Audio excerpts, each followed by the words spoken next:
Allow me, please, to speak in Arabic since I am the Secretary General of the Arab League and we are addressing the audience in Manama, an Arab country, البحرين. نحو هندسة جديدة للأمن الإقليمي.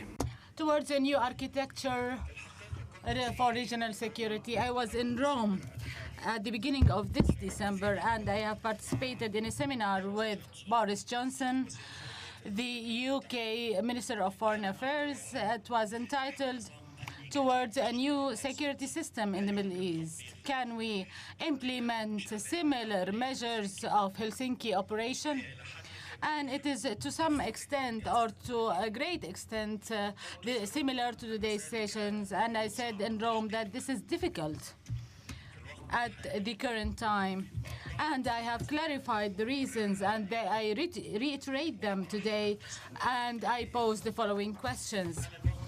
Is it a good time? Is it, and the conditions are actually there to speak about a new architecture, of a new collaborative system in the Middle East? Yesterday, I have heard today too many ideas about the region and its future, and many of it was very useful and very interesting, and it is also initiating thought. My attention was attracted to the words of Sheikh Khalid bin Khalifa, the Minister of Foreign Affairs of Bahrain, when he indicated with sadness to what happened to the Arabic system or regimes in the last 2 decades of time, and to the fall of some of its main pillars of countries that were some of the establishing countries of the Arab League. And we have seen what happened in countries such as Iraq and Syria, Yemen, and Libya, although they were not the establishing countries. And also, it attracted our attention what was mentioned, that the Arab League should be the wholesome umbrella for the retrieve of the area and to retrieve stability. And this I completely believe in. And it is in the heart of my authority in this position. I have also observed what was mentioned by Mr. Ayad Alawi, that the current moment requires new regional measures, and we need to call upon a comprehensive conference for this purpose. And he has mentioned and numbered the reasons that would require so, and they are not a secret. The area is in a state of a total, exceptional, unprecedented chaos. We all can see its features and impacts, and every one of us has a different perspective regarding the reasons and the ways out of it. And the truth is that I would like to discuss these ideas and pose some questions around it. Are we really in the good moment to sit together here or not here, to speak about a new architecture for a comprehensive security system that can be sustainable? I hope that this moment is there. But my objective analysis, from my own perspective at least, must let me have some conservations or maybe questions that need some answers, and I thought I should share with you. We must not forget that the balance of powers in the Middle East now is unprecedentedly unbalanced, and it is not to the interest of Arab countries, but to the interest to regional powers that wants to seize the moment to fix a new regional situation that would serve its interests, not necessarily Arab interests or Arab League interest. And maybe also I think that Arabs should wait for a more suitable time. Also, the current situation is vague, and there is lack of estimation or the ability of estimation, and the main player in the area, which is the United States of America, is going through transformation phase. There is a new elected president, a future president, and there is a potential of changes in the American trends. We cannot know for sure in what path Trump is going to walk regarding the area. Is he going to maintain the Iranian accord? Is he going to continue what Obama started towards withdrawing from the region? The new administration is going to take at least 1 or more years to define their new path so that we can know now what they are going to do. And actually, the whole world now is wondering. There are international powers that are rising, and it wants a place, or it wants to regain its old place. And we can see features of competition that remind us of the Cold War years. Features to look for areas of powers, and for sure the Middle East is not away, is not far from all this, but it is the main stage of all these debates. And finally, there is an absence of a minimum level of agreement in perspective regarding the current threats. Iran thinks that it is threatened, which is totally the opposite of many of our perspectives in Arab countries, and my confirmed vision that Iran must completely amend its expansion policy. They are talking in Iran about dominating the Arab decision in many Arab capitals. They are talking about main Arab capitals, at least. They are talking about their will to expand from the Arab Gulf throughout the Arab countries to the shores of the Mediterranean in Syria.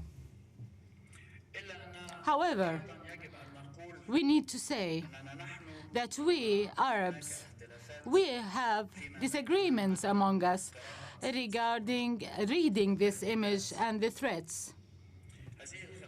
These disagreements might look natural, especially in this current moment of threats.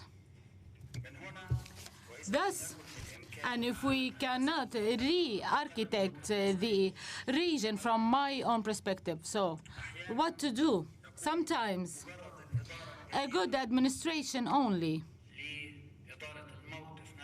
to manage the situation or the status quo itself is much more better than drowning in an attempt to restructure or re-architect a new situation, or to go after some powers that do not exist for sure. We all know what happened in Iraq, the Iraqi lessons, that there were attempts to architect a new Iraqi status quo or situation, and things ended up in what we see, these difficult situations, and this demolishing that was caused by ISIS and Daesh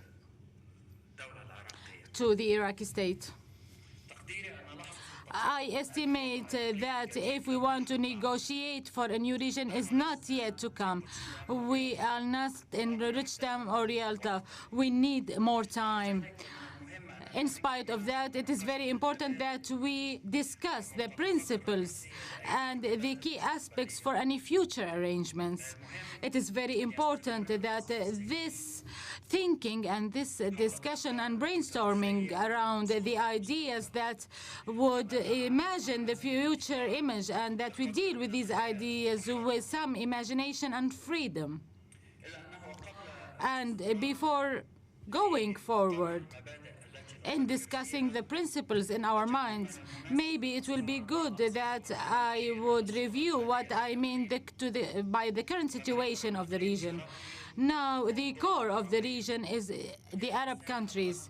It is the largest area regarding land and population. They are the core. And neighbors revolve around that, either in Turkey or in Iran or even in Israel. Then the superpowers that support the security in the region and is in many bilateral agreements with many parts. Regards the principles that we think that should exist to enable a new security system and architecture in the area are 5. The first is to respect sovereignty of countries, and do not interfere in internal issues. And as simple as it sounds, and although it has been stable in relations between countries, but it is still under debate and challenge in the area. There are regional powers that think that they are protecting some sects or minorities where their citizens live in other countries. That means that the sect for these powers, or this power, is the base and not the national state. Iran putting itself as a protector for the Shiites in this country or that is a medieval practice and a recipe for never-ending wars. And the Minister of Foreign Affairs of Bahrain, Sheikh Khalid, implied this meaning yesterday. The national state must take priority. It is the only entity that has merit to sovereignty in the Arab area. And this area, or this region, needs what I call the new Westphalia concept.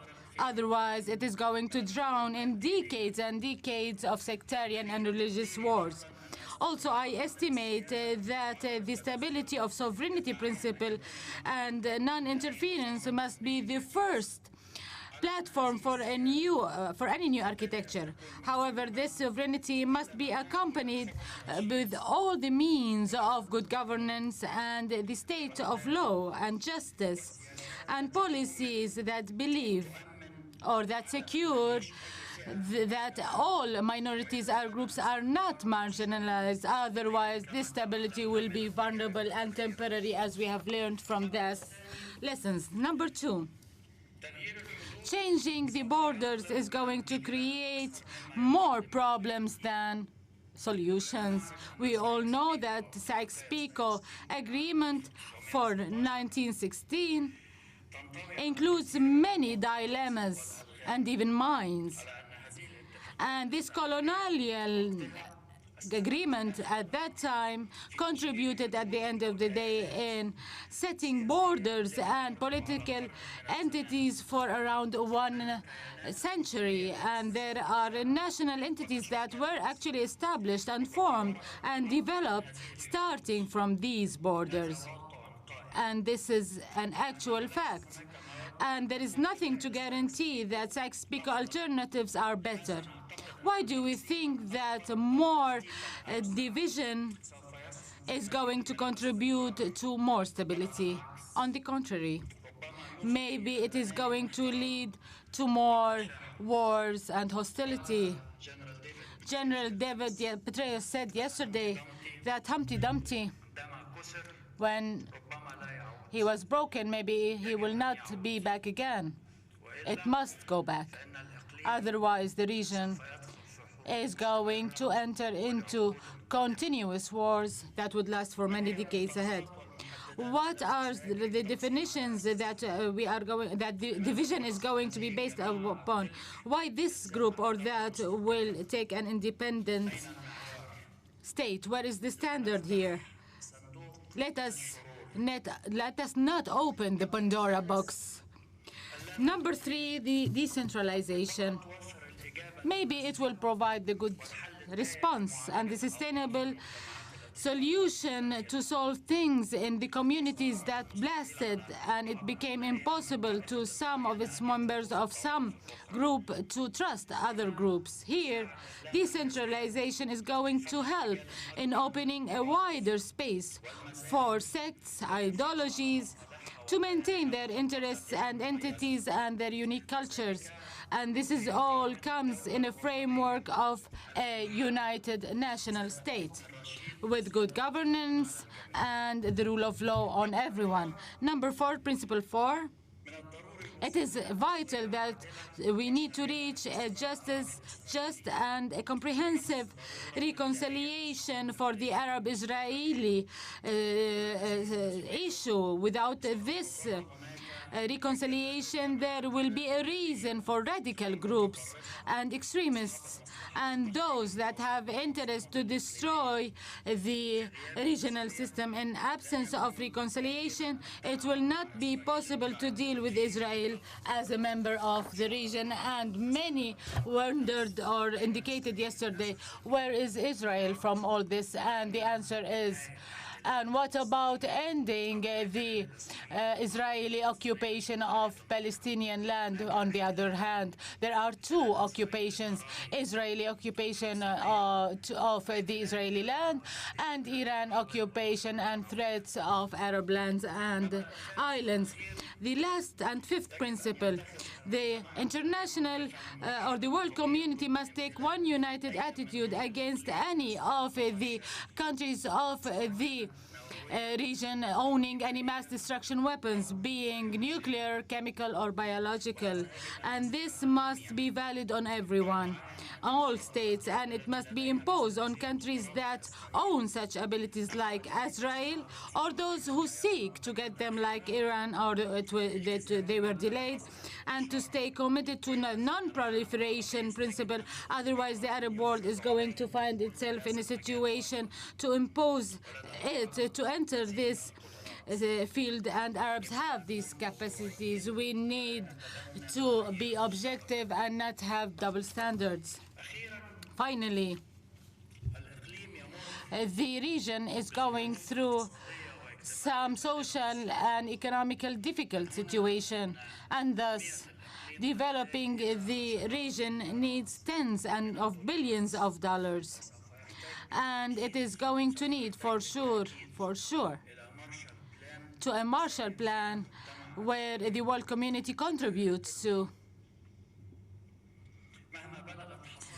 Regardless of the wisdom of those who said the new architecture, they are going to face these socio-economical facts and political facts that is going to generate never-ending cycles of instability. And what was called of Arab Spring is one of these waves.